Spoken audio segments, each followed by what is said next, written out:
बोलिए प्रेम से श्री सद्गुरु महाराज की जय, श्री सद्गुरु महाराज की जय, श्री सद्गुरु महाराज की जय। सत्संग योग भाग 2। श्री रामकृष्ण परमहंस जी देव के वचन। ईश्वर सबके अंदर किस तरह रहता है जानते हो? अमीरों की स्त्रियां जैसे पर्दे के अंदर रहा करती हैं, वे भीतर से सबको देख लेती हैं पर उनको कोई देख नहीं पाता। ईश्वर भी ठीक इसी तरह रहता है। सांप के मुंह में जहर रहता है, वह जहर उस पर असर नहीं करता, करता है औरों पर जिनको वह काटता है। ईश्वर में माया रहती है किंतु वह ईश्वर को मोहित नहीं करती, करती है उन जीवों को जिन पर ईश्वर की कृपा नहीं रहती। यही माया कहलाता है। जिसको भूत पकड़ता है वह अगर जान सके कि उस भूत ने पकड़ा है तो भूत उसी वक्त छोड़कर भाग जाता है। माया में फंसा हुआ जीव भी यदि पहचान सके कि माया ने उसे फंसा रखा है तो फौरन माया उसे छोड़कर भाग जाए। जीव तकिए की खोल का सा मनुष्य का हाल है। बाहर यह तकिया कोई काला होता है, कोई लाल होता है, कोई पीला होता है, पर भीतर सबके वही एक ही रुई रहती है। मनुष्य भी बाहर से गोरा काला भला बुरा सब तरह का होता है, परंतु सभी के भीतर वही एक परमेश्वर विराजमान है। संसार और साधना। धनियों के घर की नौकरानी की तरह संसार में रहना सीखो। नौकरानी मुंह से तो हमेशा यही कहा करती है कि लड़के बच्चे घर बार सब मेरे ही हैं, पर उसका मन जानता है कि मेरा वहाँ कुछ भी नहीं है, सभी मेरे मालिक के हैं। इसी तरह बाहर में सब काम अपना जान कर करते रहो किंतु मन से हमेशा जान रखो कि तुम्हारा यहाँ कुछ भी नहीं है, सभी मालिक के हैं। उसका हुक्म होते ही सब छोड़कर चला जाना पड़ेगा। इसके सिवा काम में त्रुटि होने पर मालिक की धमकी का भी डर रहता है। बंगाल में बाउन नाम के एक संप्रदाय के साधु होते हैं। वे एक हाथ से तमुड़ा और दूसरे हाथ से करताल बजाते हैं और मुंह से गाना भी गाते हैं। इसी तरह ये संसारी जीव तुम भी दोनों हाथों से संसार के सब काम करते जाओ और मुख से भगवान का नाम जप करो, चूको मत। हाथ में तेल लगाकर कटहल काटना पड़ता है, नहीं तो हाथ में उसका दूध लग जाता है।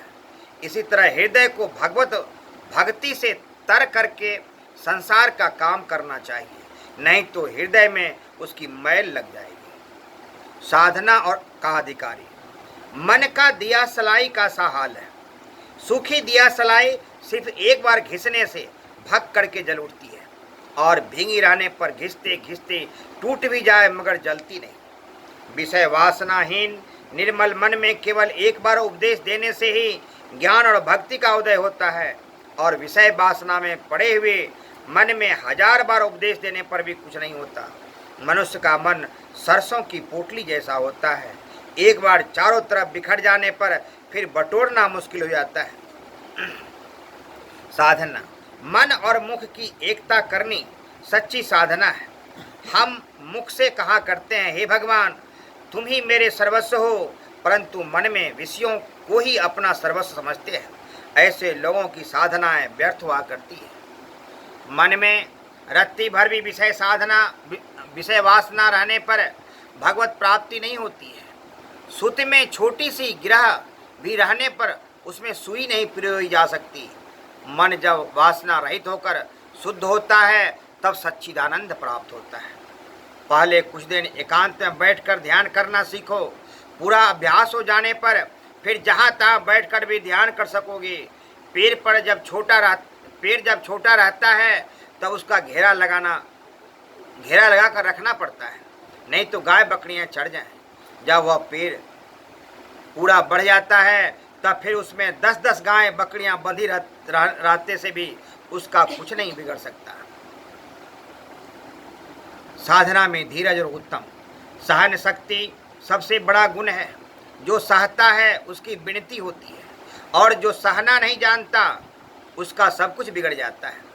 रत्नाकर समुद्र रत्नों से भरा हुआ है।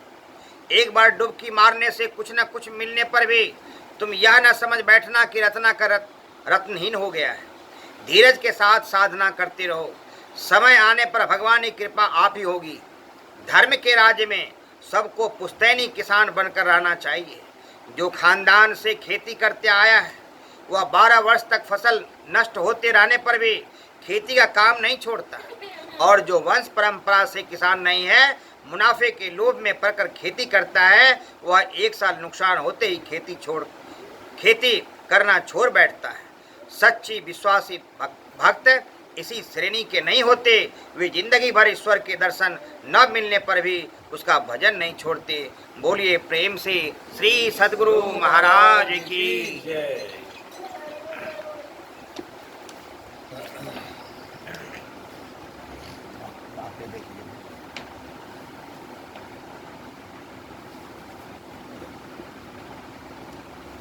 हो गया गाड़ी था और माइक आने से हो रही है। कोई बात नहीं, जोड़ी नहीं है, भले वहाँ परमानेंट रहा, कोई दिक्कत गाड़ी में था।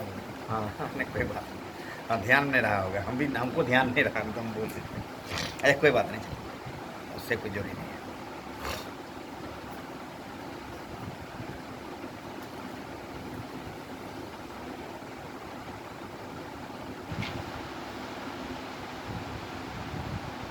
इसको निकालिए।